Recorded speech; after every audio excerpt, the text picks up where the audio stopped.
Dorian has now been declared a potential Category 4 storm when it hits the state of Florida, and that's important. Let me go to some maps. The first one is this cone that we tend to call the cone of certainty or uncertainty. Now, a lot of television stations and news outlets will exaggerate this cone and make it bigger than it needs to be. This is the one that we got from the National Hurricane Center, just so you know.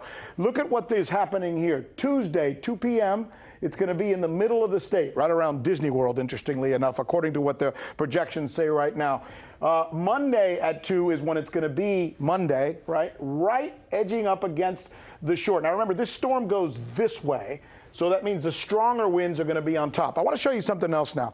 I'm going to show you what's called a spaghetti model. This is fascinating because this is essentially a concentric look at all the different scientists who've put a hurricane track together. And as you can see, if you found the midpoint, it would be right around here. Actually, this is like Melbourne, Florida.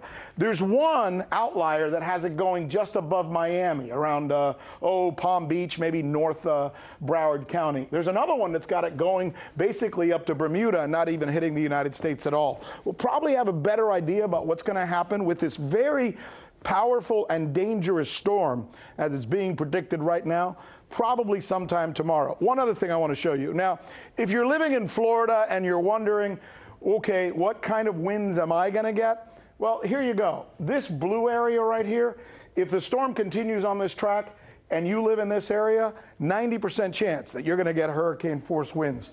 The more we go out on these ridges, like when you get to Miami, this is about a 40% chance that you're going to be getting hurricane force winds if it continues that. Now remember, when we say hurricane force winds, at that point we're talking about a category, 1, which would be nothing more than maybe 74 miles per hour. So that's not the dangerous storm. The real danger here is going to be right in this area here as the storm comes into this area, and this is really the area that we're going to be focusing on and the area that a lot of people are going to be really concerned about. We do have some pictures that are coming into us now of some of the areas that are already getting ready, areas that are boarding up and being prepared. And by the way, this is where the storm is right now. The good news is it seems to have missed Puerto Rico. The bad news is it's going to be strengthening as it comes into this direction, goes through the Bahamas, and these are warm waters. And what is it that gives a hurricane strength? What is it that empowers a hurricane? Warm waters. So as it picks up those warm waters, we're going to be watching it for you, and hopefully by tomorrow we'll give you a better look. We'll have a much better look of what this storm's going to do as to whether it's going to start to turn further north-northwest, miss us altogether, or actually go down in the area around South Florida. We'll have it for you.